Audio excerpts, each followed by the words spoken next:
for this great insight from the quartet, and thanks also to our panel, Dr. Steen, Dr. Kobi, and Dr. Shaddad. I would like to open the panel open the session for questions.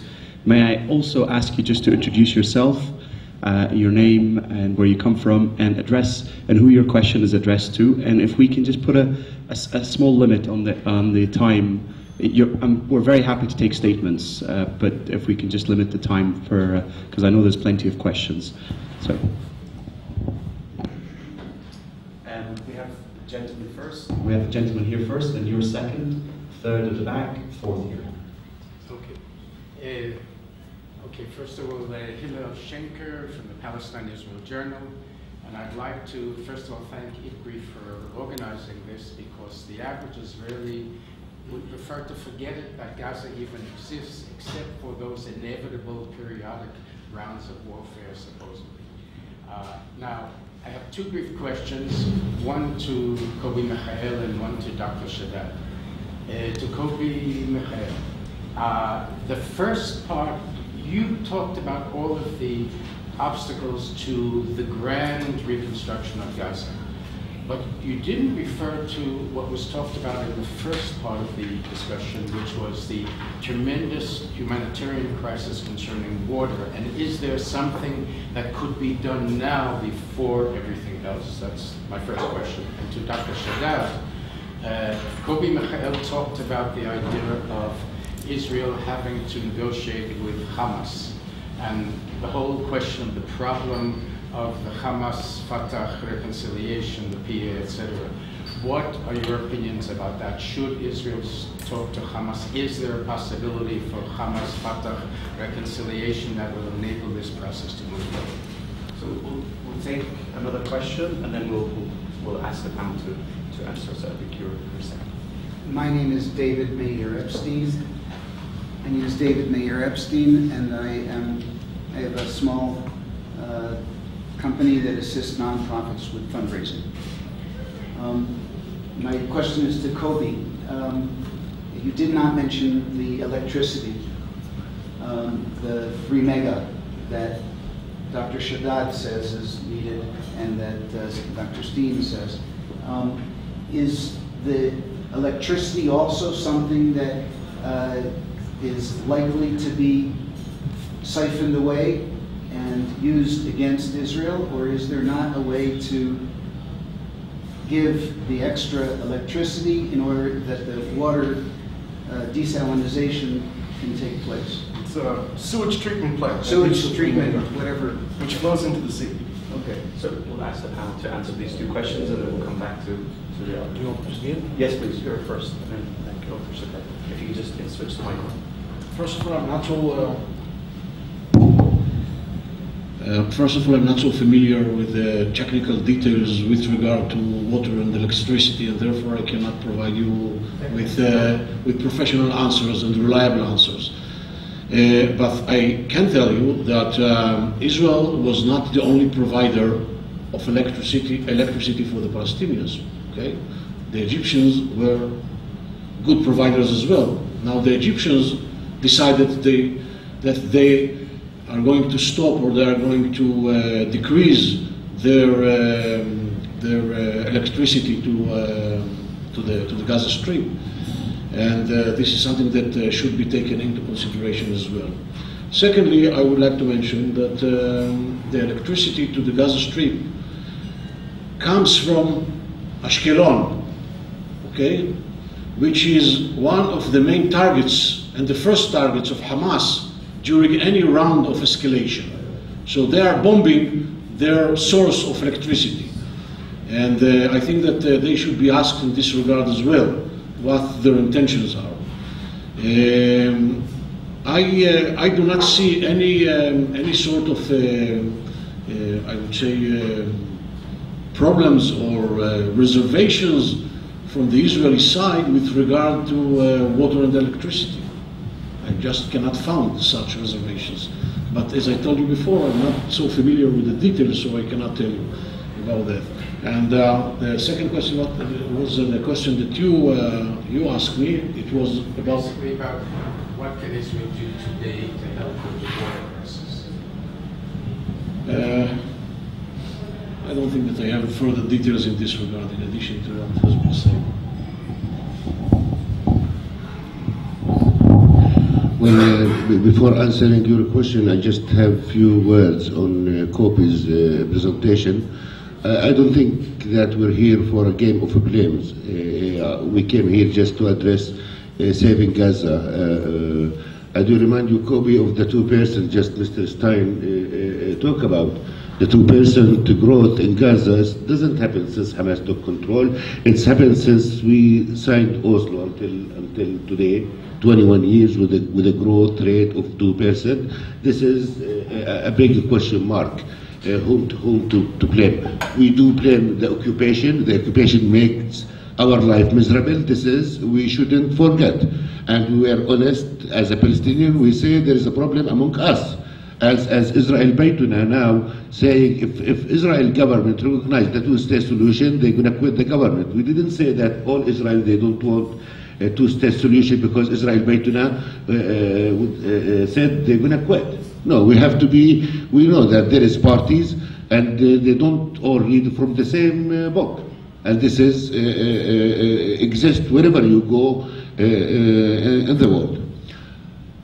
The Palestinian division is an internal affair. Yes, it's affect the other party. But when I talk about you do have a legitimate partner, it's the PLO. Whether the PLO approaching Gaza or not, this is another issue. It's the PA. We talk about the PA going to Gaza, enabling, empowering there. Is it feasible now? No. But I'm talking about your legitimate partner is the PLO who can endorse whatever solution as they did already when the mutual recognition happened between Israel and the PLO.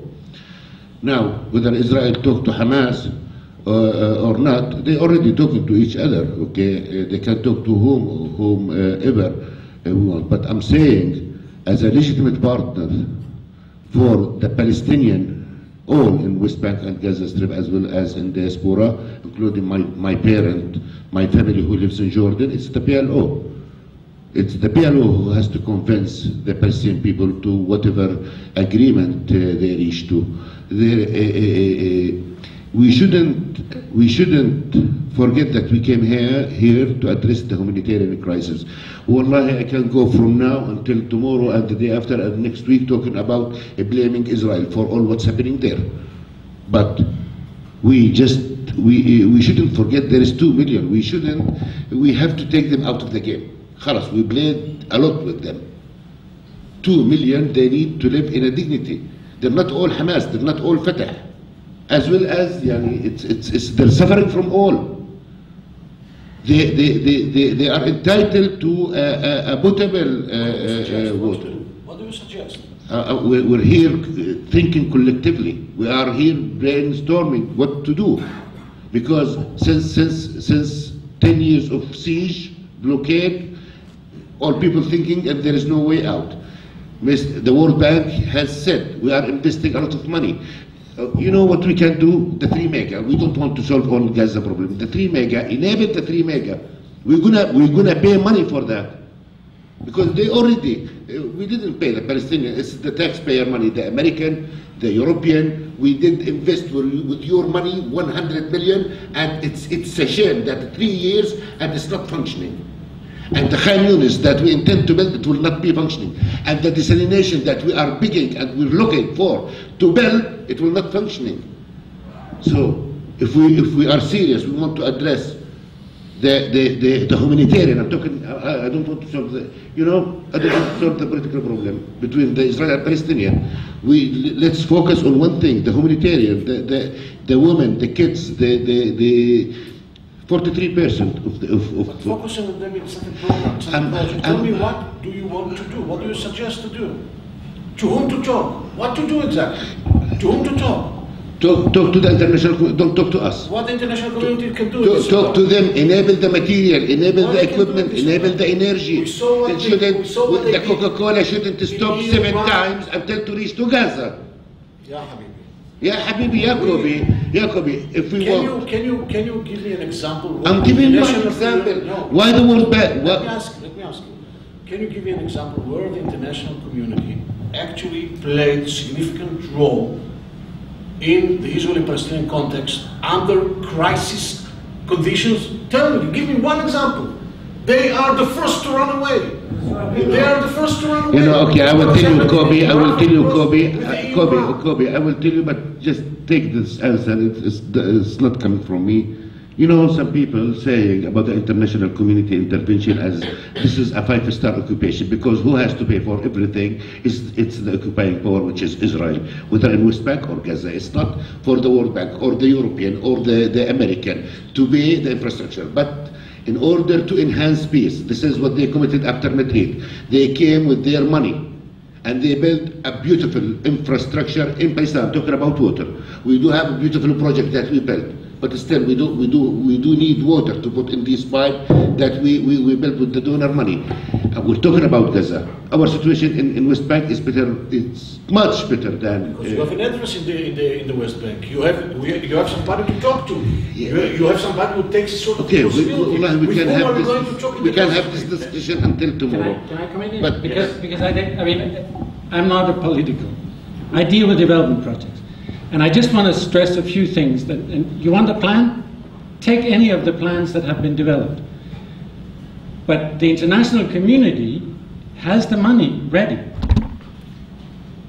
But if we see for a project that it takes so long to implement because of Israeli restrictions, now there may be good reasons why, you know, a wheel loader takes 4 years to come in. It hasn't come yet. I mean, we're still waiting for it. For $100 million, that 3 megawatts where we had suggested, we have guaranteed in the international community the payment for this. Taxpayers of everywhere else has guaranteed the payment for this. The 3 megawatt is what's needed. I mean, we may now get it, but we may get it through the general system so that Hamas could benefit from it. We have suggested to the Israelis, why don't we do a line directly to the sewage treatment plant so that you are guaranteed that that power will not be diverted elsewhere.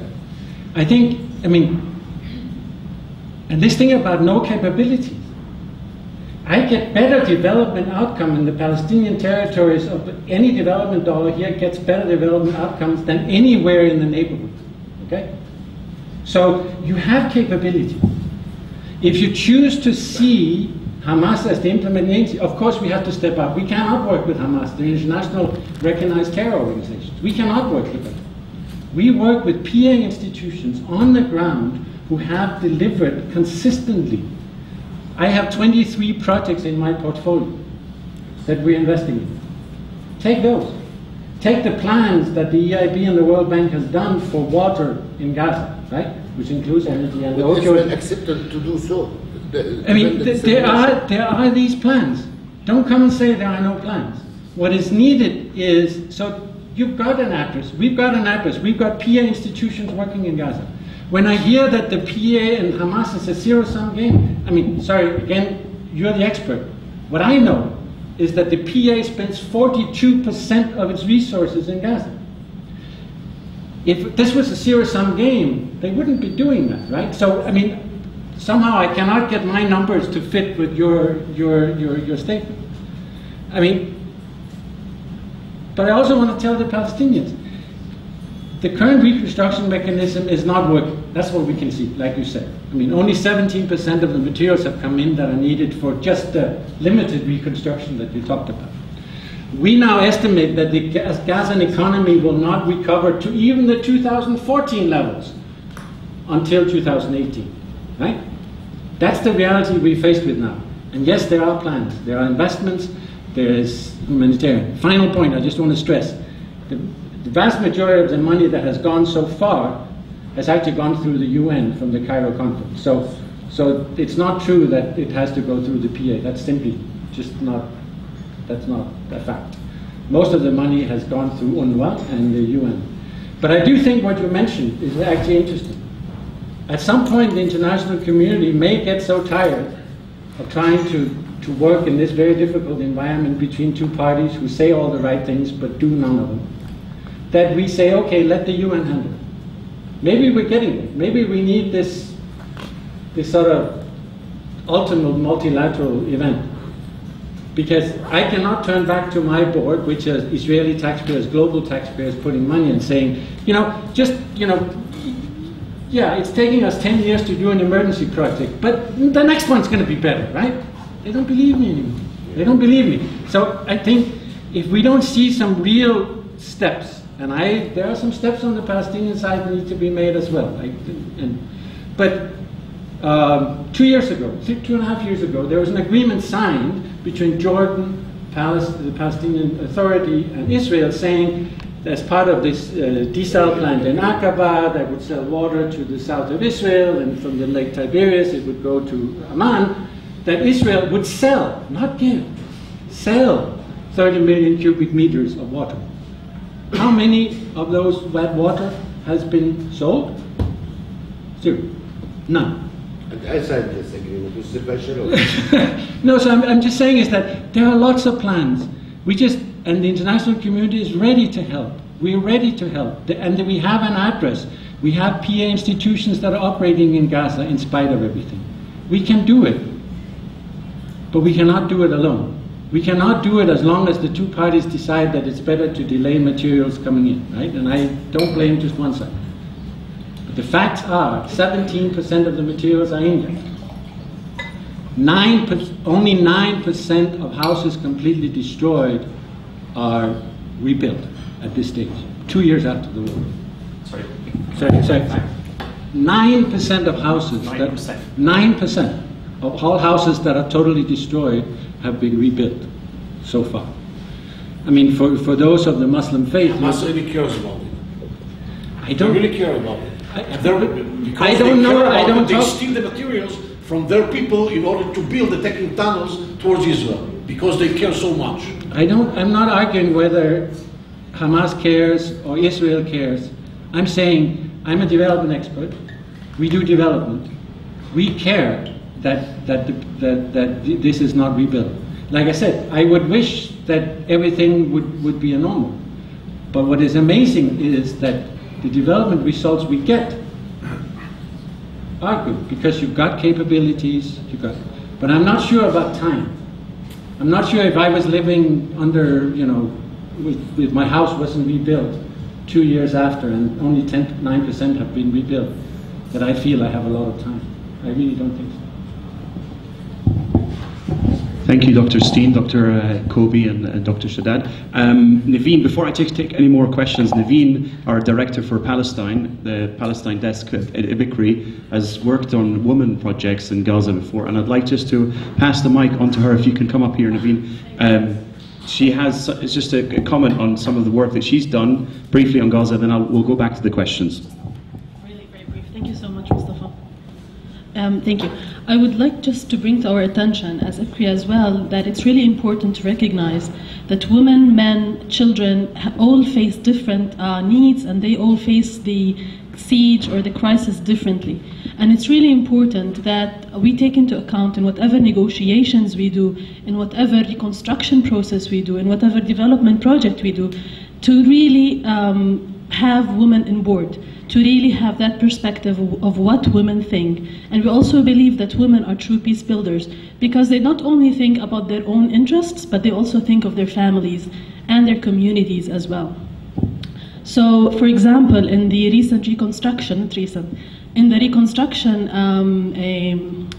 of Gaza, a conference that took place in Cairo, there was not a single woman on board to actually discuss and say what women needs were. What are the difficulties that they had to face after the recent after the attacks on Gaza? So it's just really important, and since decision makers are here as well, we'd like to really ask you to make sure that women are presented in whatever process or meetings that you actually have. Thanks. Thank you, and I think we'll take the next question. I think the gentleman at the very back, and then yourself, the glasses. Yes. The one next to him, and then first, thank you to all of the panelists for your comments today. My name is Orlando. I'm the team leader for multinational programs and strategy with Seeds of Peace. So in many ways, we're one of the only people-to-people organizations working in Gaza, and very much, I think, curious on that. I know civil society was mentioned a lot. We've been talking about economy, about development, but we very much work with people. And this is titled Saving Gaza, and I think I agree with the minister's comment at the beginning that it's a bit peculiar that there's no one from Gaza on our board or panel. And I'm curious of just what the panelists think, or who are the partners on the other side.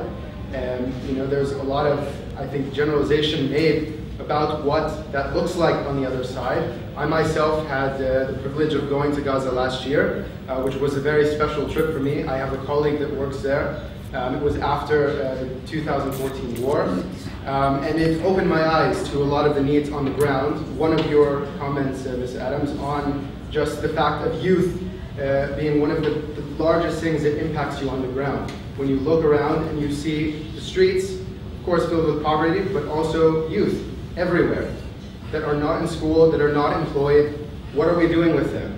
And how are we integrating civil society into some of these plans that are not coming from top down, but how are we providing resources to very talented youth? And it's very easy to say Hamas this, Hamas that, but that is not the reality of a population. That is a generalization. There are many people frustrated with all of the political entities in Gaza who are not being empowered by the international community and organizations outside of Gaza. We are struggling right now to even get the youth that we come in our programs to empower people that are working on IT, are working in science, technology, students that are unemployed. We don't have the capacity to empower them. So I'm asking larger entities like the World Bank, like embassies, other institutions, the Quartet, what are you doing to empower the youth and incorporate them into these solutions for the long term, not just the people that we cannot work with or that are an obstacle, but how are you reaching the people that are not an obstacle, that are actually there, willing and waiting for something to do and for action and to take action. Regardless of Hamas, Islamic Jihad, any entity, what are we doing to empower them, and how are we also empowering organizations or other institutions, women's institutions, that are working with these populations, that are not getting support to do that? And how can we collaborate and create a multi-tiered approach? Okay, I think we'll take one more question, and then we'll ask Dr. Steen and Mrs. Adams to answer this question. The gentleman over there. My name is Paul Hashem. I'm a professor of the Israel Studies at the University of Maryland. I worked for many years at the Truman Institute on a joint project. I'm a bit puzzled at the direction of this forum, because it seems to me that anyone who picks up anything on Gaza knows that it's gone from a crisis to a catastrophe. Everyone knows that, and the Israelis can find it in Haaretz. I also think it's well known that technical plans are there. What I didn't hear is a discussion of not of the issue, the political problem, the fact that the PA and Hamas can't or won't work with each other, and if they do, then the US and Israel and the world community will cut them off. So it seems to me that one other thing, I didn't hear the name of Turkey mentioned at all. And supposedly in the next week or so, it's said Turkey and Israel will be coming up with a agreement that includes some element of Gaza. So my question is, can Kobi or someone address the political issues, the exact political issues that at this point are making the world community's efforts really irrelevant, as we heard so eloquently? I think this is a very important question, and I'm going to ask the panel here, and maybe Dr. Steen or Mrs. Adams to answer this question first, and then we'll go back to the young gentleman's question, because I think this is a very valid point that the professor had just raised. I mean, the reason why you didn't hear about politics for me is very simple. I mean, it's not what we do. We provide the resources based on development outcomes, as I said, and we can get good results here. I mean, this is a place of dichotomies, right? Deep misery and great potential. If I can tell a personal story, I mean, I grew up in Denmark, right? My hero was Moshe Dayan, right? I remember him standing up against all these Arab armies, right? And I felt, my best friends went to kibbutz. And that's what I'm worried about. I've lived here for 3 years now, and I'm really worried. I'm worried about where Israel is going. I'm worried what this is going to do to the country of my heroes. And that's what makes me sad, right? That the country that I looked up to. We're a small country in Denmark, right? We like other small countries. We like this. I mean, and I talk to so many Israelis, and they just want to live in a normal economy and have normal economic issues. So I think that's what gives me hope. On the other hand, right? That there is, at some point, the population will just get tired of the politicians and tell them, go away and let us solve this. I talk to businessmen on both sides. They manage to do business very quietly, right? Because we don't want anyone to know about it. But there's a lot of hope. There's a lot of hope in that, in the ordinary people, in the civil society. You're not the only one. I see Nada here. But there are a number of organizations that, thank God, still do this, that still work across. Because I think there's something also psychological about the walls. I mean, I talk to so many young people, and they have this complete horrible image of those living on the other side of the wall, and that's on both sides, right? Because when you have a wall, there must be something dangerous on the other side, right? And so this is what we need to get out of. We need to make this a normal area. So I am still have hope in the good people of the West Bank, Gaza, and Israel, that at some point they'll say, you politicians, we're sick and tired of this. You need to figure a way out of this. There is a way, and there's a technical solution, yes, but the politics will always get in the way. In terms of the institutions, we work through universities, for instance, and again, we get great results on the specific projects we fund. Exactly like you said, young people are very entrepreneurial, especially in Gaza, whether they do cartoons or translation because there's a lot of bilingual, so you can do translation from English to Arabic. There's a lot of potential for that. 3G would be nice to do that better, but we can do it with the existing infrastructure. And I think that when I get really depressed, and as we hear yet another politician saying something completely nuts, right? I go visit some of these groups, just like you do, and go see what can be done. And this is what gives me hope for this troubled part of the world. Audrey. Yes, as I mentioned, I'm still very, very new to the region.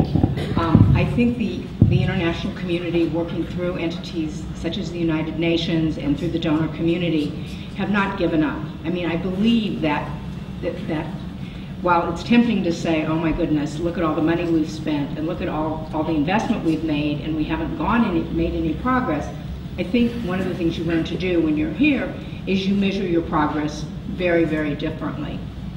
And so things don't happen quickly. And I think it's too bad that we don't have the time to actually, and the patience to work through these entities. But you can be assured that the international community does work together. We actually have a meeting in my office tomorrow that we are bringing together to discuss the whole concept of the dual use list and how do we get some of these more sensitive commodities safely and securely into Gaza, and ideas that we can present to the government of Israel, to the different people that are making the requests, in a way that the officers that didn't have the same, were perceived to not have the same value in terms of human life, that were perceived as as wanting to do all of these horrible things, and then we had to take a step back, and we had to look at the business. And I think if we can focus on the economy and focus on the business potential, and certainly in the West Bank they've made great strides in recent years, and I would like to see us, again, the politics is the politics, and I don't know anybody who really even understands it, and you can't ignore it, but what you have to say is what can we accomplish in spite of the prevailing opinions, in spite of the political situation, and I think the answer lies in the private sector and helping the private sector develop through World Bank type programs, through the efforts of the United Nations, through the efforts of the international community, looking for ways to promote investment, capitalize on the Palestinian diaspora, see what they can bring to the table, look for ways for companies to contract out certain work to Gaza, create secure supply chains so that maybe the Israelis won't be so worried about some of the goods entering into Gaza that can be diverted. And I know I probably sound totally naive, but I believe progress is possible, and we're going to what we try to bring to the table is internationally accepted best practices in issues like border management, in supply chain security, ways to provide the resources for the economies to thrive. Because I think when people are making money, I think when people have businesses that are successful, I think that when there's opportunity, so if I'm 14 years old and I live in Gaza and I'm thinking, what do I want to be when I grow up? I certainly am not thinking I want to grow up to be a terrorist. I think I want to grow up to be a family person with a good job, with maybe a car, with the ability to live a happy life. And I don't know how we make that happen, but I'm not ready to get discouraged yet. So anyway, I'm not sure if that answered anybody's questions. But.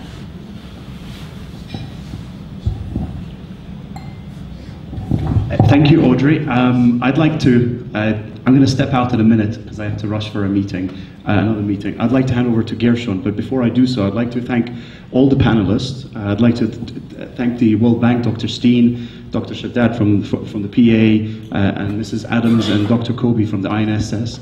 But also, above all, I'd like also to thank the Dutch. Thank you very much for supporting us and for continued support. I think these events are very important to engage in a good platform between Palestinians and Israelis and also the international community. And without further ado, I'll hand over to Gershon, who will take some further questions. Thank you. I think actually we said the meeting was going to end at 6, and I see everyone is still sitting with a lot of people with a lot of questions. I think we should respect what we wrote in the invitation to you and conclude at 6. People want to stay around and talk more, are willing to, are more than welcome to do so, and maybe our panelists will be able to talk a little bit more with you individually. I'd like to say a couple of words in conclusion. There's no way that we can have a 2-hour discussion and save Gaza, obviously. I want to talk about 2 specific projects on the level of trying to be practical and solving some of the immediate crisis issues that need to be dealt with, and to talk in one sentence more at a strategic level.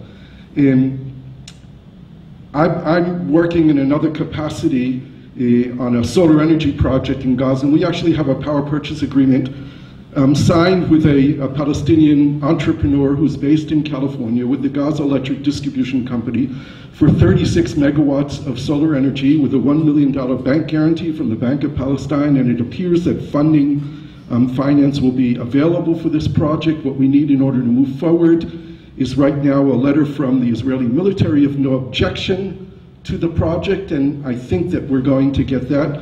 And I think that in the not too distant future, we should be able to announce actually that we're going to be building 36 megawatts of solar energy in Gaza with storage capacity, so it'll be a 24-hour solution of renewable energy.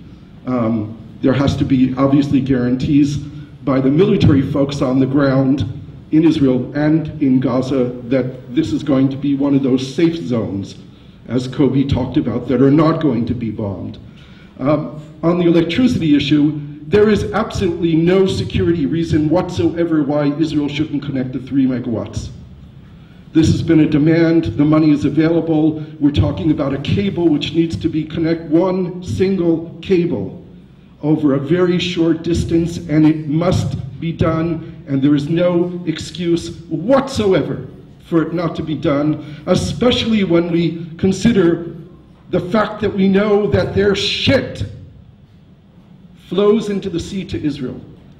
There is no reason why this should not be done, and the demand has to come from Israeli society and from Palestinian society and the international community, and this is something that must be done.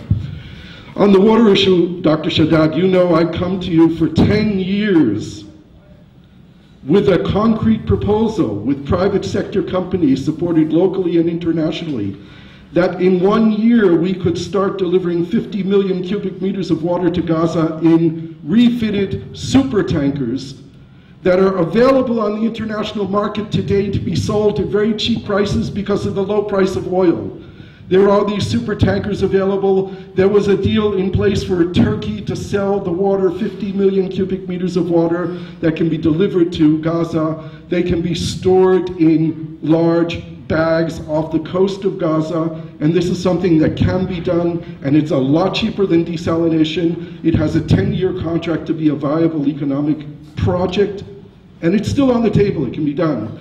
And within 1 year, we could start delivering that water. So this is something that if the fishermen could at least 6 miles, they want them to let you all the bad comments. We were never given the green light to even challenge the Israelis with the prospects of doing this, and we were talking about a half-a-kilometer pipeline from the sea to the coast, something that could be done.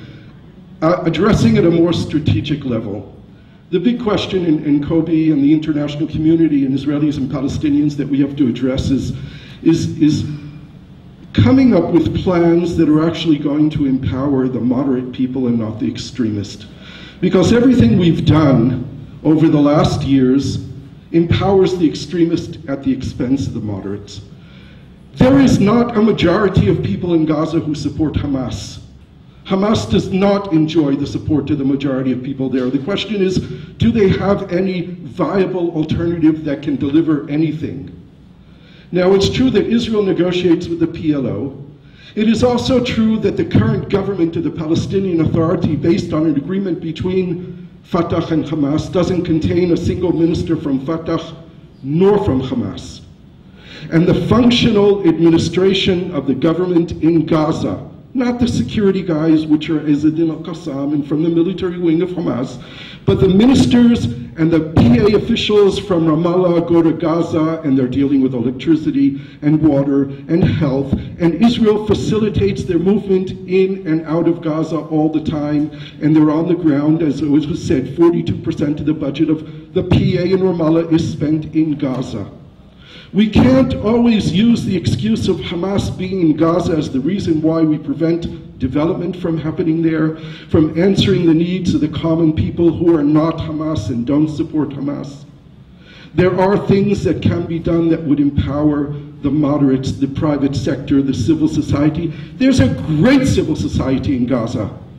One of the brilliant projects that I invite you to all go and look at, and we invited one of the heads of this project to come, and he unfortunately couldn't come today, but he's willing to come to another event, is the Gaza Sky Geeks. This is a startup of young Palestinians, men and women in Gaza, working on developing ITC in Gaza and linking themselves with the world. It's amazing when you look at these young people in the entrepreneurship. There are 5 working universities in Gaza. Along with that, there are more than 100,000 unemployed university graduates in Gaza. And if you talk about an instability in the world and dangerous populations, look at 100,000 university graduates who have no hope for a future. We all have to work on finding a way to give them hope. The last thing is that the #1 economic problem of Gaza is not the limitation of the goods going into Gaza. There are 700 to 900 truckloads of goods going in every day to Gaza. The problem is the 1 truck for every 2,400 trucks that go out of Gaza, that go into Gaza, come out of Gaza. Gaza's economy has to be relinked to the economy of the West Bank, and to the economy of Israel, and to the economy of the rest of the world. 90% of the factories in Gaza that used to work are shut down. Not because they don't have raw materials to build goods or to sew goods or to produce goods, but because they have no ability to sell it to anyone. Because the border is closed not one way going in, it's closed going out. And to the best of my knowledge, the Israeli security controls the border of every good that goes out. It's not a question of dual use here, of goods that can be used to build bombs. It is an administrative decision to decide to reconnect the economy of Gaza with the West Bank. Every truck going out can be checked by Israel going out. Like it was checked currently and was bombed by Hamas. We have much better technology than we had before. We have scanners that check containers. I assume that you remember who bombed Karni. I assume that you remember. Kobi, yes, there was not a bomb at Karni, it was at Erez, not at Karni. And yes, there was one container that smuggled 3 terrorists into the Ashdod port. And still, there are answers that would give Israel much better security than 2 million people without hope. So I think that we have to be strategic, we have to be creative, we have to be demanding, and we have to be compassionate. Because that's all in the interest of all of us, Israel and Palestine and Egypt and the international community and all of us. I want to thank the panelists for coming, and thank you for coming and listening, and we will continue these talks. And we in IPCRI also organize closed room meetings where we're coming in with brainstorming and coming up with ideas and trying to come up with creative ways of involving decision makers and being constructive and not always pointing blaming fingers and coming up with solutions. So thank you everyone very much.